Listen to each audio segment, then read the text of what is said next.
Hello friends, ఈ question అయితే చూద్దాం రండి.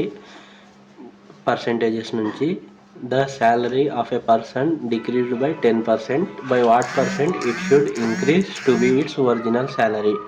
సో ఫస్ట్ ఒక పర్సన్ శాలరీ అనేది 10% తగ్గింది అంటే, సపోజ్ పర్సన్ శాలరీ 100 ఉంటే 100 నుంచి 10% అంటే 10 అంటే 90కి పడిపోయింది. మళ్ళీ by what percent it should increase to be it's original salary అంటే మళ్ళీ 90 నుంచి 100కి రావాలంటే ఎంత పర్సెంట్ ఇంక్రీజ్ అవ్వాలి అని క్వశ్చన్ అయితే అడుగుతున్నాడు.